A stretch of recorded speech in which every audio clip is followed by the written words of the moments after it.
Ok, donc bonjour à tous et bienvenue à cette présentation dans le cadre du Global Azure 2022 France, donc sur créer un jeu vidéo en Azure Static Web App.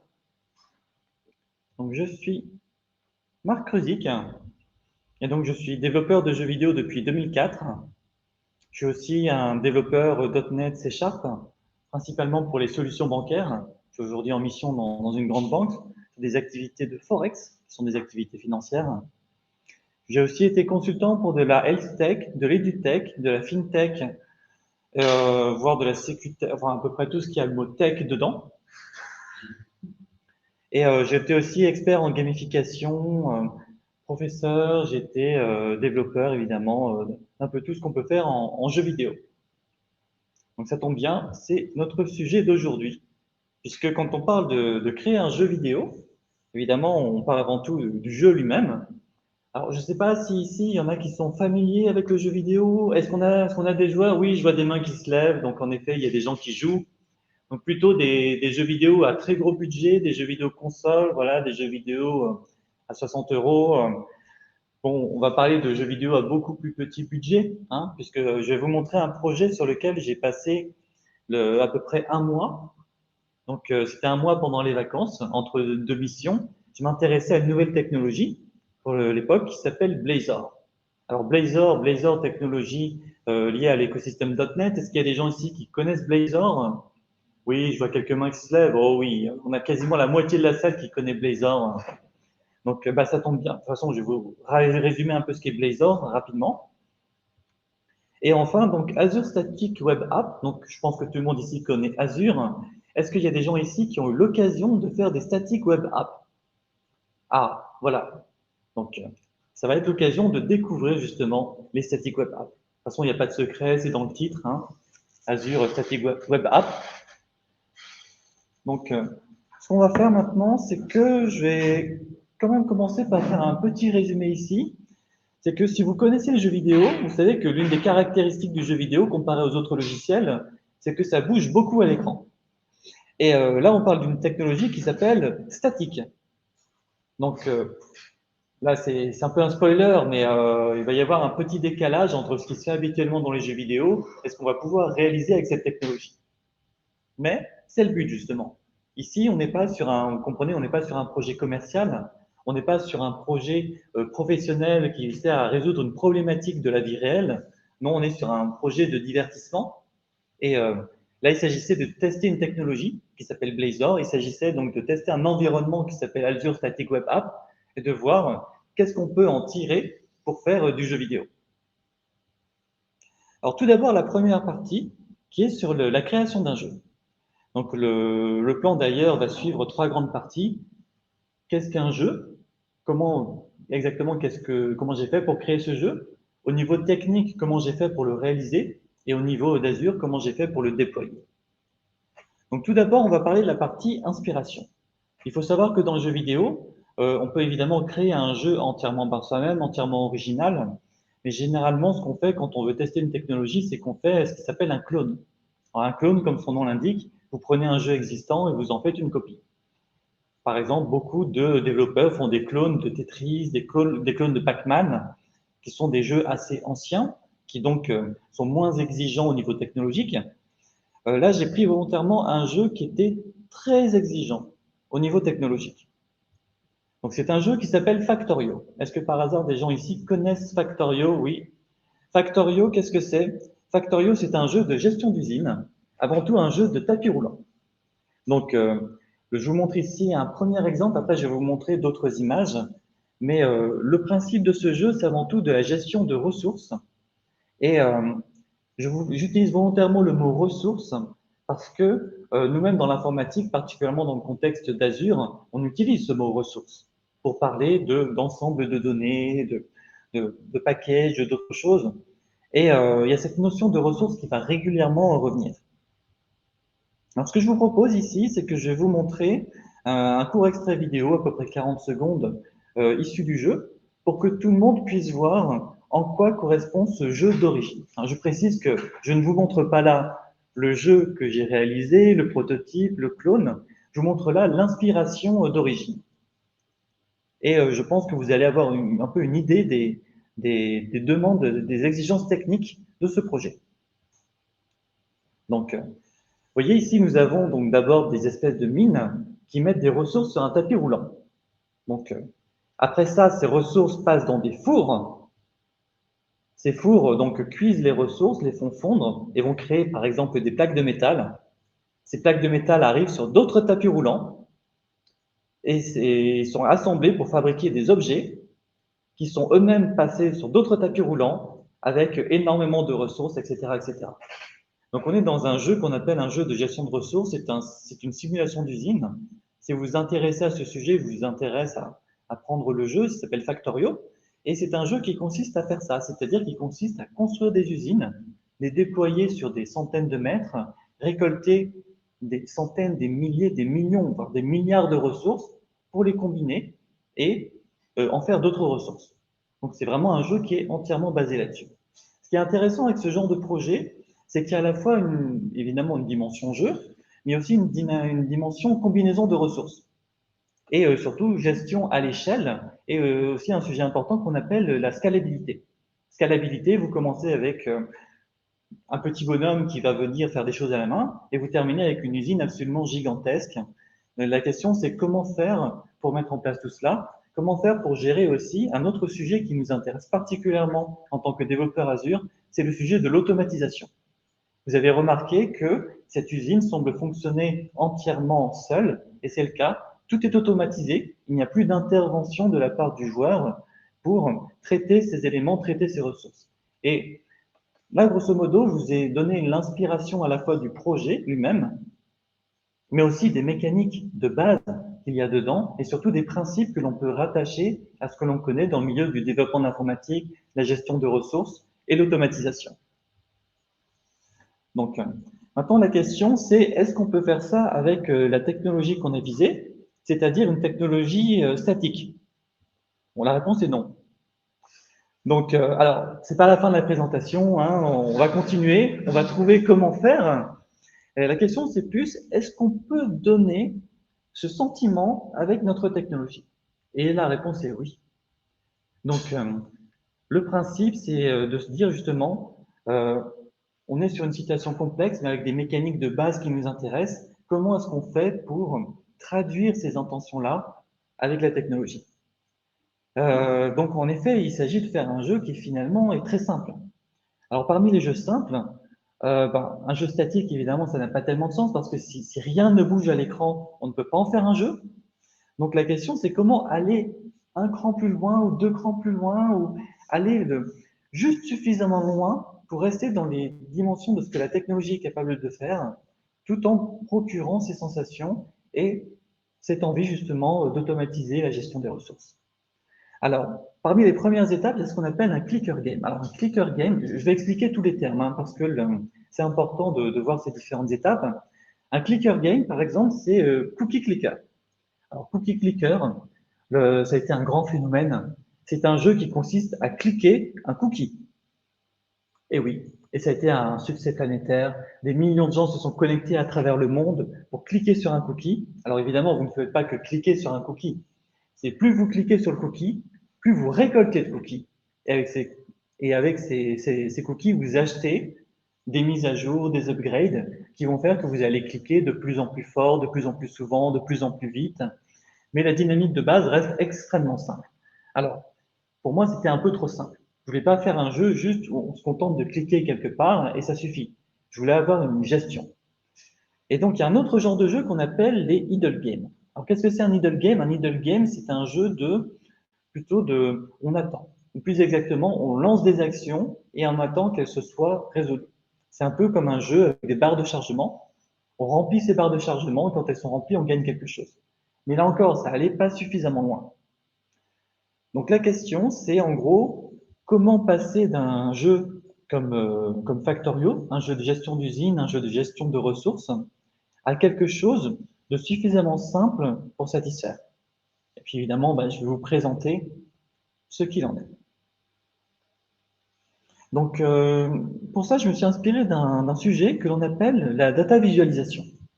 Alors, Qu'est-ce que c'est la data visualisation? C'est la partie un peu théorique de la présentation. Donc, la data visualisation, on va prendre la définition de Wikipédia. Ce sont les techniques utilisées pour communiquer des données ou des informations en les encodant sous forme d'objets visuels. Qu'est-ce que ça veut dire? Vous avez des idées, vous avez des données et vous les représentez graphiquement. Je vous donne un exemple. Voici à l'écran ce qu'on appelle un diagramme en barre. Vous en avez déjà vu dans, par exemple, des diagrammes Excel, dans des rapports et autres. Et pour vous montrer des façons un peu plus intéressantes de représenter ces données-là, je vais prendre exactement cette notion, c'est-à-dire cette notion d'un remplissage à 80%, et je vais la représenter d'une façon justement plus engageante et plus liée au milieu du jeu. Par exemple, dans un jeu, nous remplissons une barre de vie. Donc comme ça, nous avons une barre qui remplit un certain pourcentage, ou même dans certains jeux, on représente ça sous forme d'unités, comme par exemple des cœurs, voire avec des demi-cœurs et des quarts de cœur. Le principe, c'est que ça reste une représentation graphique d'un ensemble de données. Nous avons aussi le sujet classique des pièces d'or et autres. Et le sujet que j'ai théorisé, c'est que je me suis dit, ben, si on reste sur une technologie extrêmement simple, parce que la technologie est simple, et, enfin, parce que disons, ce que l'on peut faire avec la technologie est relativement statique et pas très animé, eh bien, en fait, il faut faire un effort sur l'encodage, justement, des données, pour que même si elles sont statiques, elles soient plus plaisantes à regarder, elles évoquent différentes idées, et grâce à ça, on puisse aller plus loin. Donc, de Factorio, on passe à Idle Factorio. Qu'est-ce que c'est que Idle Factorio? Voilà, donc Factorio, on l'a compris, c'est des tapis roulants, énormément de ressources. Et Idle Factorio, attention, c'est le moment où je révèle l'apparence du projet, eh bien, nous avons ceci. Alors, voilà une petite animation qui montre le cœur du projet. Comme vous pouvez le voir, nous avons des éléments qui apparaissent les uns après les autres, qui sont des ressources. Ici, c'est par exemple du minerai de fer. Vous pouvez remarquer qu'en bas, nous avons une barre de chargement, l'animation boucle, je le précise. Nous avons une barre de chargement qui se remplit, et lorsque cette barre de chargement est remplie, de nouvelles ressources sont générées. Donc ici, nous sommes vraiment dans un jeu disons, d'attente, où on attend petit à petit que les ressources soient récoltées. Ça veut dire qu'on simplifie les tâches pour commencer par ça, c'est ça? Alors, là, justement, c'est une bonne question. Ici, il s'agit d'un état déjà intermédiaire où nous avons déjà une automatisation. Le petit symbole que vous pouvez voir en haut vers la droite représente une espèce de perceuse. Et cette perceuse s'occupe de récolter les ressources. Nous avons une perceuse, et donc cette perceuse récolte les ressources une par une. Bien sûr, si nous avons 0 perceuse, eh ben, on est obligé de récolter ces ressources à la main. Si nous avons 2 perceuses, nous allons récolter 2 ressources à la fois. Donc on reste sur finalement une représentation qui est assez simple, mais qui reste engageante. Et toute une partie de la présentation va consister à vous expliquer comment est-ce que on commence quand on arrive à ce stade déjà d'automatisation et surtout comment est-ce qu'on va plus loin. Donc Idle Factorio, donc on commence tout d'abord par récolter les ressources à la main. Ensuite, on combine ces ressources pour créer des machines. Puisque ici, vous voyez que des ressources sont récoltées, mais en fait, ces ressources, à quoi servent-elles? Eh bien, elles servent à fabriquer des éléments comme justement des perceuses ou d'autres choses qui vous permettent d'automatiser votre travail. Et enfin, donc, qu'est-ce que vous faites avec ces machines? Eh bien, vous récoltez encore plus de ressources. Après, vous allez me dire, mais qu'est-ce qu'on fait avec ces nouvelles ressources? Eh bien, on fabrique encore plus de machines pour récolter encore plus de ressources. Là, évidemment, on est dans une situation de jeu, d'automatisation, et donc on n'a pas de tâche réelle à effectuer, et c'est plus au choix du joueur de choisir jusqu'à quel point il souhaite automatiser les choses. Évidemment, il y a des façons de guider le joueur, il y a des façons de l'inciter à aller plus loin, il y a des façons de le récompenser, et on va présenter un peu tout ça. Et enfin, dernier point, le jeu est calibré pour représenter à peu près 30 minutes de jeu. Alors pourquoi 30 minutes? Eh bien parce que comme ça, on n'a pas besoin de faire de système de sauvegarde. Je sais, c'est pas évidemment la seule raison, c'est aussi parce que faire aller plus loin que 30 minutes, c'est-à-dire faire une expérience de jeu plus longue, qui implique un système de sauvegarde, qui implique de pouvoir revenir et autres, ça change la dimension du jeu. Et pour des présentations, pour des prototypes, pour montrer à des amis, c'est vrai qu'avoir des sessions courtes, c'est tout de suite plus efficace. Il vaut mieux avoir 30 minutes bien remplies plutôt que des heures qui finalement avec des temps un peu mous. Donc après, je ne vais pas littéralement jouer au jeu pendant 30 minutes, j'ai des versions toutes prêtes à vous montrer. Alors, la phase de minage, pour vous expliquer un peu, donc comme je disais, on clique, on attend, puis on clique encore, et on attend encore. Donc on est vraiment dans une dimension où on a finalement assez peu d'action. Ce qui compte, c'est que le second niveau de jeu, c'est qu'on combine ces ressources. Si vous avez connu des jeux comme Minecraft, par exemple, ou beaucoup de jeux de type survie, vous récoltez des ressources dans la nature, vous récoltez des minerais, vous récoltez des combustibles, et par exemple, sur un foyer, sur du feu, vous assemblez du charbon ou du minerai de fer pour obtenir des plaques de fer. Mais ceci, on va dire, se fait de façon d'abord manuelle. C'est-à-dire que vous devez accomplir un grand nombre d'actions à la main pour faire petit à petit les différentes actions du processus. Ça, c'est par exemple quand vous commencez à utiliser une technologie, un système, vous devez faire des actions à la main. Et par la suite, vous voyez comment automatiser. C'est par exemple quand vous maîtrisez une technologie, vous commencez à écrire des scripts, vous allez écrire des pages qui va vous automatiser ça. Ici, dans notre cas, nous avons donc toujours la même situation, une combinaison de deux ressources, du charbon et du minerai de fer qui donnent des plaques de fer, mais cette fois-ci, nous avons un nouvel outil qui est un four qui le fait de façon automatique. Donc là, c'est une représentation justement de systèmes d'automatisation qui sont vraiment tirés d'ailleurs de Factorio. Hein. D'ailleurs, le jeu, je le présente comme un fan game, c'est-à-dire que c'est un jeu d'inspiration, un jeu original, qui est là avant tout pour lui rendre hommage. C'est mieux que de parler de plagiat. Donc, et en ce qui concerne la boucle, donc ici nous avons du charbon et du fer, mais des machines. Et en fait, donc, comme je vous l'ai dit, les plaques de fer servent à fabriquer des machines. Ces machines servent à récolter des ressources qui ensuite servent à alimenter la fabrication de nouvelles ressources. Donc ensuite, pour accélérer, là on est vraiment dans une phase d'automatisation parce que pour l'instant, même s'il y a une boucle, il faut continuer d'agir à la main. Donc l'automatisation se fait en différentes parties et à différents niveaux. Donc ne serait-ce que par exemple que pour transférer ces ressources d'un réservoir, c'est la partie 255, vers un contenant qui est la partie 10, celle qui est consommée directement, on va utiliser par exemple des tapis roulants. Dans la vidéo que je vous montrais tout à l'heure, les tapis roulants étaient très grands, très nombreux. Ici, pour représenter les tapis roulants et les placer quelque part dans l'interface, j'ai fait le choix de les mettre là. Donc, quand on a 2 tapis roulants, ça va pas très vite. Hein. Et par contre, quand on commence à avoir 10 tapis roulants, ça va beaucoup plus vite. 15 tapis roulants, 30 tapis roulants. Et là, ça y est, ça devient extrêmement rapide. Et enfin, pour représenter, ça c'est pour la partie rapidité, mais pour augmenter la quantité de ressources transférées, j'utilise ici les petits bras de chargement, ces petits bras robots, qu'on trouve d'ailleurs dans les usines. Et là, de la même façon, plus vous ajoutez de bras robots, et plus la quantité de ressources transférées va être importante.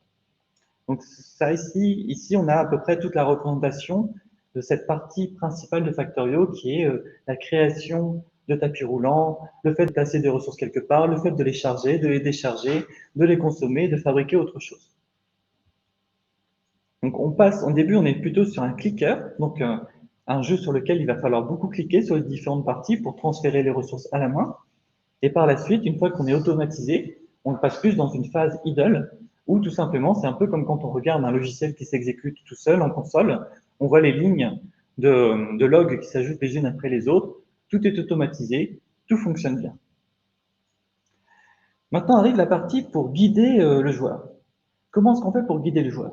Donc, comme je vous l'ai montré, l'interface se complexifie au fur et à mesure, mais pour les éléments de base, on a quand même besoin de guider le joueur, ne serait-ce que pour lui dire quoi faire.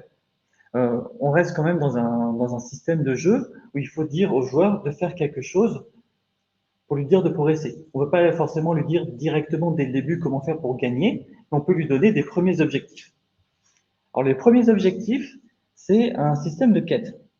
Donc ici, par exemple, on demande au joueur de récolter un certain nombre d'unités de charbon. Donc il va récolter 6 ressources de charbon pour pouvoir débloquer la suite. Donc ça, c'est assez utile. C'est quelque chose qui a beaucoup rendu service pendant le développement parce que ça permet de donner des objectifs simples à atteindre qui motivent le joueur. Et chaque nouvel objectif permet d'atteindre une étape supplémentaire, d'autant plus que ici, la description est simple, mais elle peut être plus compliquée. On peut lui demander, par exemple, d'accomplir une série d'actions, de placer une certaine quantité de ressources à un certain endroit. Et comme c'est l'objectif à atteindre, et que ça reste affiché, le joueur fait l'effort de lire et d'accomplir les actions jusqu'à obtenir le résultat.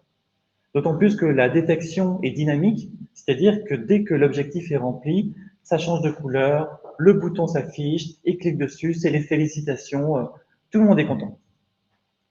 Donc, on peut vraiment rester aussi dans un système d'interface minimale. C'est-à-dire qu'on commence avec uniquement un seul élément affiché, c'est-à-dire littéralement cet élément-là, par exemple. Et lorsqu'on débloque justement une quête, eh bien, l'interface va venir se complexifier en rajoutant des éléments supplémentaires. Mais, entre guillemets, c'est pas grave parce que le joueur a déjà appris ce qui était affiché jusque-là. Donc, au lieu d'afficher dès le début 100% de l'interface, on peut commencer avec seulement 5% de l'interface. Donc, partie déblocage d'interface, en effet, on guide le joueur. Et surtout, le point intéressant, c'est que ça permet de faire un lien logique. Donc, le jeu est un jeu de combinaison de ressources. Donc, récolter ces ressources permet de créer des nouvelles ressources.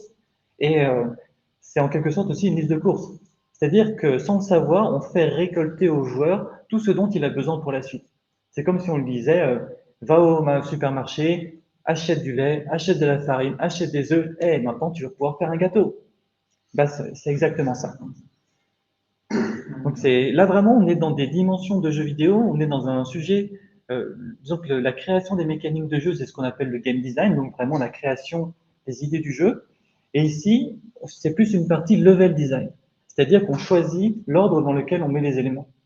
Dans un jeu vidéo classique, les niveaux, c'est plus la façon de progresser, les paysages. Ici, les niveaux, c'est plus l'ordre dans lequel on met les ingrédients et l'ordre dans lequel on va réaliser la recette. Et enfin, donc dans le jeu, nous avons un panneau de victoire. Alors, je vous disais que à la fin, on veut vraiment motiver le joueur. Donc voilà ce que nous avons. Alors, bon, je rappelle qu'on joue que 30 minutes et que le jeu est gratuit, hein. Donc, il n'y a pas forcément un super budget pour la scène finale ni quoi que ce soit. Mais nous avons quand même ce joli écran qui donc affiche deux informations principales. La première, c'est le temps qu'il a fallu pour gagner. Alors, pourquoi c'est important? Je vous rappelle qu'on est dans une session, dans une volonté de faire une session de jeu qui dure à peu près 30 minutes et qu'on vise 30 minutes intéressantes. Et ce qui fait donc l'intérêt du jeu, c'est si dès que le joueur a terminé, il a envie de rejouer en disant tiens, si je faisais les choses différemment et autres. Et la façon que le joueur peut utiliser pour savoir s'il se débrouille mieux ou moins bien, c'est par exemple le chronomètre. Là, ici, le jeu a été terminé en 23 minutes et 5 secondes. C'est d'ailleurs plus ou moins mon record personnel. Donc, si jamais vous faites mieux, bravo. Vous êtes plus fort que le développeur. Donc, mais je vous préviens, hein, il faut maîtriser le jeu pour arriver à ce score. Et donc, quand vous voyez le score final, vous êtes incité à recommencer, cette fois-ci en faisant les choses plus vite et en les faisant mieux. Donc aussi, vous gagnez en récoltant des ressources de haut niveau, c'est-à-dire qu'il n'y a pas de façon de tricher. Vous devez vraiment faire toutes les étapes du jeu. Donc, si vous voulez évidemment améliorer votre score, il faut jouer plus vite, il faut jouer mieux. Et en quelque sorte, le nombre de ressources produites, c'est aussi votre score. C'est-à-dire que vous pouvez terminer Ça, c'est plutôt pour les joueurs qui veulent atteindre des grands chiffres. Donc, s'ils veulent récolter par exemple 1 millier de ressources, c'est possible. S'ils veulent récolter 10 000 ressources, c'est possible aussi. Et surtout, ce qui est intéressant, c'est que ce panneau, volontairement, il est en temps réel. C'est-à-dire qu'une fois que vous avez terminé le jeu, ce panneau reste affiché dans l'interface et vous indique votre score. Et plus vous continuez à jouer, plus vous continuez de rassembler des ressources et plus vous améliorez votre score. Et ça, en fait, c'est la récompense finale, la partie automatisation. Vous avez tout automatisé, tout fonctionne bien, tout fonctionne même sans vous, et donc le jeu continue de jouer sans vous et de récolter des ressources. Et ça, j'y tenais puisque en quelque sorte, c'est le plaisir de l'automatisation quand on a réussi à entièrement automatiser un système, quand un système tourne entièrement sans intervention humaine. Et là, en fait, on en a vraiment la preuve, c'est-à-dire qu'on a en quelque sorte ce rapport qui indique que bien, les ressources continuent d'être récoltées et tout le système continue de fonctionner. Alors maintenant, j'ai parlé un peu plus d'une partie technique en ce qui concerne le design. Bon, vous avez remarqué qu'il n'y a pas un budget énorme en ce qui concerne le graphisme. Mais au moins, c'est pensé, c'est travaillé. Je vais vous expliquer. Voilà par exemple l'interface du jeu, et je voudrais attirer votre attention sur le fait que tout répond à un design en forme de grille, des grilles carrées, donc ce qu'on appelle les tiles, donc des petits carrés qui font 48 pixels de côté. Pourquoi? Déjà, ça permet d'améliorer le temps de développement. Souvent, quand on design des interfaces et en phase de prototypage, ce qui compte, c'est qu'il y ait une première interface qui soit là pour faire le boulot. Si on a plusieurs, si on commence à dire oui, je vais décaler les choses de quelques pixels par-ci ou quelques pixels par-là, on finit par passer beaucoup de temps et c'est pas forcément ce qu'il y a de mieux pour avancer sur les fonctionnalités. Donc en restant sur un design assez simple, ça permet comme ça de se concentrer sur la partie de développement. Enfin, toutes les actions correspondent justement à une case, c'est-à-dire qu'on n'a jamais deux actions sur la même case. Là, pareil, ça permet de bien séparer les différentes actions. C'est un jeu à interface, donc il faut que l'interface soit utilisable, quoi qu'il arrive. Si elle est un peu moche, c'est pas grave, il faut qu'on puisse cliquer, il faut qu'on puisse faire n'importe quoi du moment que ça permet de bien contrôler tout ce qui se passe à l'écran.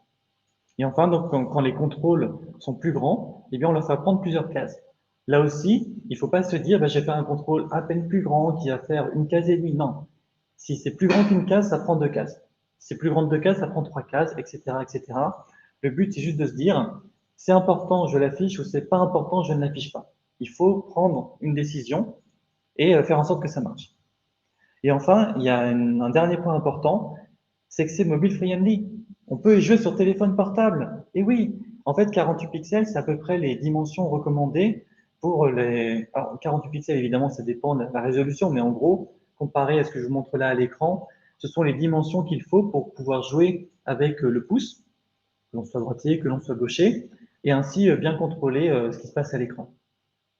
Je voulais que ce soit jouable en téléphone portable aussi, parce que je me disais, bah, quitte à faire un jeu, si la technologie permet de faire tourner ça sur téléphone portable, autant que ça permet de faire tourner ça sur téléphone portable.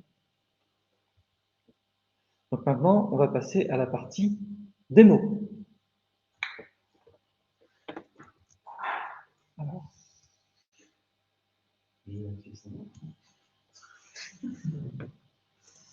Hop. Donc, c'est en ligne, c'est réel, c'est vraiment ce à quoi vous pouvez avoir accès. Donc, nous allons afficher le jeu. Voilà. Donc, il y a un petit tutoriel en haut, mais ce qui nous intéresse, c'est avant tout la partie jeu. Donc ici, nous avons donc cette interface.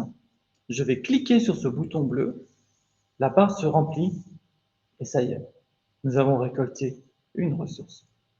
Alors je vous préviens tout de suite, dans ce jeu, une ressource, c'est à peu près 1 centime, hein, entre guillemets. C'est-à-dire que, voilà, on vous donne 1 centime, vous n'allez pas très loin dans la vie.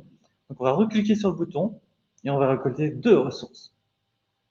Et là, on se demande qu'est-ce qu'on peut faire de notre vie. Bien, ça tombe bien, nous avons un petit message en dessous qui nous indique qu'il faut récolter 4 ressources au moins pour débloquer la suite. Alors, à ce stade, on ne sait pas exactement à quoi ça sert, mais nous allons découvrir une deuxième ressource. Cette fois-ci, on nous demande d'en récolter un peu plus. On nous demande d'en récolter 6. Donc, on va cliquer pour en récolter plusieurs. Là, déjà, vous pouvez me faire la remarque comme quoi c'est peut-être pas forcément le meilleur jeu vidéo du monde. Vous jouez à Call of Duty, ça coûte 60 € et tout, mais bon, je vous rappelle qu'on est dans un jeu qui est assez statique, donc ça bouge, c'est déjà fantastique. Voilà. Et maintenant, nous arrivons à un stade supplémentaire. Nous avons débloqué un feu de camp et nous avons débloqué une plaque de fer. Que fait-on? Ici, je prends du minerai. D'ailleurs, vous remarquerez que lorsque je clique au niveau à côté du feu de camp, ça supprime les ressources plus haut.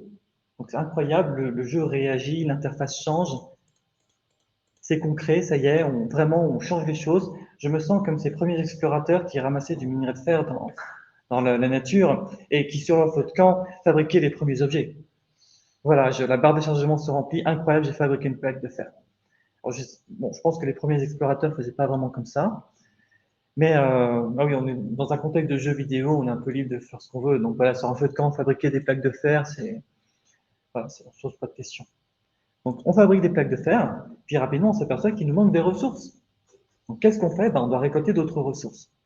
Alors, ça pourrait prendre du temps, mais heureusement, je suis un spécialiste de ce genre de jeu. particulièrement parce que c'est le mien. Et donc, je sais qu'on peut récolter 2 ressources en même temps. Donc voilà, c'est une technique avancée de jeu qui vous permet d'aller plus vite et qui finalement aussi crée un niveau de skill, un niveau de maîtrise supplémentaire où vous pouvez cliquer sur plusieurs boutons à la fois pour récolter les ressources. Hop. Donc, ce qui compte avant tout pour nous, c'est de fabriquer suffisamment de plaques de fer. Et je vous disais expliquer que les descriptions étaient intéressantes pour parler de mécanique plus avancée. Là, par exemple, dans le texte, on nous dit qu'il faut atteindre le niveau 2. Qu'est-ce que c'est le niveau 2? Je vous explique, vous avez vu que j'ai rempli là, entièrement la barre. Nous n'avons donc plus de place. Mais en fait, dans chaque case, je n'ai qu'un seul élément. Je vais cliquer ici sur le changement de niveau et maintenant, nous avons 2 éléments par case. Ça veut dire aussi que, tout simplement qu'on peut en récolter plus. Donc, oui. Pour commencer à apprendre le développement et programmer les choses comme ça, qu'est-ce qu'on a besoin de faire? Alors, je vais parler d'une partie plus technique juste après, mais donc, sinon, vous pouvez demander comment commencer ce genre de développement. Ça, c'est un sujet beaucoup plus vaste. On pourra en parler après de la conférence. Merci. Et donc, nous arrivons ici à une autre partie. Hop. Et en fait, ce que je vous propose, c'est que voilà, on va donc juste aller jusqu'au premier stade d'automatisation, c'est-à-dire que je vais récolter suffisamment de ressources pour fabriquer un four. Souvenez-vous, dans la présentation, je vous expliquais que d'abord les plaques de fer, il fallait les fabriquer à la main, mais qu'après on avait un four qui permettait d'automatiser les choses. Donc ici, je récolte suffisamment de ressources. Maintenant, j'ai accès, je peux utiliser cette pierre que j'ai récoltée pour fabriquer un four. Et attention, nous allons avoir un changement d'interface. Maintenant, ici, je reviens. À côté du feu de camp, nous avons un petit four qui est apparu. Je vais cliquer sur ce four. Bam. Que se passe-t-il? Bien, maintenant, c'est en partie automatisé. C'est-à-dire que je dois encore charger les ressources à la main. Vous voyez, là, je suis en train de cliquer pour ajouter des ressources. Mais une fois que j'ai mis suffisamment de charbon, eh bien, c'est automatisé. Maintenant, qu'est-ce qui se passe? Une partie de mon système est automatisée. Je peux, par exemple, mettre un grand nombre d'unités dans ce four et automatiquement, petit à petit, il va commencer à fabriquer des ressources. Ici, j'ai un four. Si je place 2 fours, je vais aller 2 fois plus vite, etc., etc. Alors, plutôt que de continuer à faire ça littéralement à la main, voilà, pendant encore quelques minutes, ce que je vais faire, c'est que je vais zapper 5 à 10 minutes de jeu en vous amenant à l'étape supplémentaire d'automatisation. Voilà. Nous sommes maintenant un peu plus loin. Donc, nous avons toujours des fours ici, mais vous voyez, j'ai débloqué quelques éléments supplémentaires. Par exemple, avec les plaques de fer, on peut fabriquer des rouages. Et avec une combinaison à la fois de plaques de fer, de rouages et de fours, nous pouvons fabriquer ces éléments qui sont des espèces de perceuses, des mines. Et en fait, qu'est-ce qu'on va faire avec ces mines? Je vous expliquais qu'on allait automatiser un peu plus. Eh bien, nous allons pouvoir ici, au lieu de récolter une ressource à la main comme je le fais là, je vais équiper une mine et maintenant, ça y est, la récolte de cette ressource est entièrement automatisée. Pareil pour le charbon. Maintenant, la récolte du charbon est entièrement automatisée. Donc, je peux par exemple partir prendre un café, je reviens et les ressources ont été récoltées. Simplement, je dois encore, voilà, placer à la main les ressources, donc c'est pas encore entièrement automatisé. Je zappe encore un certain nombre, 5 à 10 minutes de jeu, et j'arrive, hop, plutôt là, 20 minutes à peu près, j'arrive vers la fin du jeu pour vous montrer à quoi ça ressemble à la fin. Donc, alors là, j'ai laissé tourner la démo pendant longtemps. Et en gros, nous avons donc une récolte automatique des minerais. Nous avons la création automatique de plaques de fer. Nous avons la création automatique. Vous remarquerez d'ailleurs que tous les éléments sont remplis. Et donc, tout simplement, nous avons à présent l'intégralité des éléments du jeu qui sont récoltés à la main. Et là où ça devient assez pratique, c'est que, eh bien, nous avons donc cette fin du jeu qui s'affiche. Ça fait 38 minutes que le jeu est lancé sur cette partie. Et donc, nous avons récolté déjà plusieurs milliers de ressources de fer, de ressources de charbon. Et d'ailleurs, vous remarquerez que le score continue de s'incrémenter. C'est-à-dire que tout est entièrement automatisé. Alors, qu'est-ce qui est automatisé exactement? Il y a la récolte de ressources qui fabrique des machines. Et ces machines, donc, je peux les placer à la main pour aller plus loin dans l'automatisation. Si on voulait aller un cran plus loin dans l'automatisation, il faudrait qu'on ait un système qui permette d'automatiquement affecter ces machines quelque part pour récolter encore plus de ressources. et avoir un score encore plus grand. Donc ça, c'était la partie démo. Et maintenant, nous allons passer une... Oui. Ça ralentit, non, du coup, à la fin de la partie, ça devient un peu plus long, les barres de chargement. Alors, pour faire le malin, en fait, j'ai branché le jeu tout à l'heure. Et il se peut que lorsque l'on laisse le jeu tourner pendant longtemps, en fermant quelques fois, en mettant l'ordinateur dans le sac, etc., après, le jeu passe dans un mode où l'affichage graphique se fait plus lent. D'ailleurs, dans la partie technique, j'aurais eu l'occasion d'aborder le fait qu'il y a en effet des limitations au niveau technique. Je disais en effet que le but de ce genre de projet, c'est d'aller taper dans les limites. Là, clairement, les limites sont tapées. C'est Blazor, la limite, c'est des limites. En fait, Blazor a certaines limites. D'ailleurs, vous remarquerez que certes, la page affiche pas mal d'éléments. Pourquoi est-ce que je me suis arrêté à ce stade du jeu alors que le jeu d'origine va beaucoup plus loin? Et alors pourtant que j'ai un système de production automatisé que je vais vous présenter plus loin, qui permettrait d'afficher encore plus d'éléments, c'est tout simplement parce qu'on arrive à un niveau vraisemblable où il y a déjà beaucoup de choses qui sont affichées, beaucoup de rafraîchissements qui sont faits. D'autant plus que l'un des buts de ce projet était d'être 100% Blazor, sans utiliser de JavaScript ou autre chose, ou même d'animation CSS, par exemple, pour le remplissage des barres. C'est-à-dire que tous les éléments se rafraîchissent en permanence, et on a jusqu'à 300 rafraîchissements par seconde. Ça prend du temps. Hop. Je ferme à présent les éléments. Je reviens au PowerPoint. Et donc, nous passons à la partie technique. Alors, Blazor. Donc, qu'est-ce que c'est Blazor? Hop. Donc, Blazor, ça permet de créer des applications web interactives. Donc, sans JavaScript, c'est une promesse. Et par exemple, pour la réalisation du jeu que je vous ai montré, cette promesse a été tenue. Le jeu a été développé sans que moi, j'ai besoin de passer du JavaScript. C'est aussi une surcouche d'ASP.NET, mais qui est grandement simplifiée, ce qui fait que vous pouvez faire des choses simples avec Blazor sans avoir besoin de maîtriser tout ASP.NET. Et donc, pour vous montrer à quoi ça ressemble, dans cette démo qui est à l'écran, qui bénéficie de tous les avantages de la technologie, et donc aussi ce qu'on appelle le hot reload. C'est-à-dire que, vous voyez, par exemple, là, j'ai un compteur, je vais remettre la vidéo, je clique dessus, ça incrémente, je peux changer dans le code pour lieu de mettre juste +1, de mettre +5, et après ça, quand je clique, l'interface a changé directement, c'est fantastique. Disons que pour des applications de type affichage de données, prise en compte de ces données et tout, ça c'est bien. C'est le seul endroit de la présentation où je montre vraiment du code. Vous pourrez remarquer qu'ici, il y a une partie par exemple current count, c'est une variable, c'est directement le résultat contenu dans cette variable qui s'affiche. Et moi, en ce qui concerne la réalisation de ce projet, si je mets directement un chemin d'accès vers une image, et c'est cette image-là exactement qui va être affichée dans le composant. Ce qui fait que pour développer graphiquement ces interfaces que je vous ai montrées, ça va extrêmement vite. Les défis ont beaucoup plus été du côté technique. Oui. Je trouve que le côté pour différencier entre le développement et l'optimisation. Je ne sais pas quelle est la différence. Écoutez, ça, je pense que déjà avec la suite de la présentation, vous aurez déjà des idées. Et après, si vous avez encore des questions, on pourra en discuter. Donc, pour parler un peu justement du fonctionnement de Blazor, il y a une différence il y a une plus grande différence par rapport à un développement plus classique de jeu. Alors déjà, l'avantage, c'est que Blazor détecte automatiquement le changement des variables. C'est-à-dire que par exemple, si j'ai un chiffre qui correspond à une variable, je change cette variable, automatiquement, l'interface devrait se mettre à jour. Le problème, c'est que pour ça, il faut que les éléments viennent d'en haut. Blazor, on est plus dans un système en cascade où les éléments, les données sont décrites au niveau de la page et sont projetées dans le composant qui lui-même donne ça à ses sous-composants, ce qui fait que il faut s'organiser vraiment en cascade. Le problème, c'est que dans le jeu vidéo, on raisonne beaucoup plus en termes d'objets avec des systèmes et des systèmes indépendants les uns des autres. Donc, avoir un système global qui explique à les sous-systèmes comment se comporter, c'est pas vraiment dans l'esprit. Donc, ça veut dire quoi? Ça veut dire que ces objets doivent être capables de détecter des changements internes et surtout qu'ils ont besoin d'être réactifs. Qu'est-ce que ça veut dire?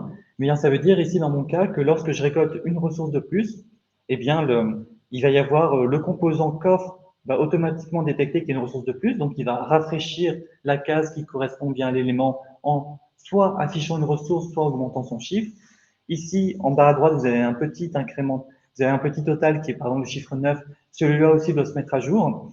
Et alors que dans le jeu vidéo, on a tendance à rafraîchir tous les éléments depuis zéro à chaque fois, à chaque frame, parfois dans beaucoup de systèmes de jeu jusqu'à 60 fois par frame, voire encore plus avec les systèmes d'interface. Ici, on est sur une interface web, une interface statique. On est sur Blazor, qui détecte des changements, certes, mais qui reste voilà, en grande partie statique. Et en plus, sur un système qui s'appelle Azure Static.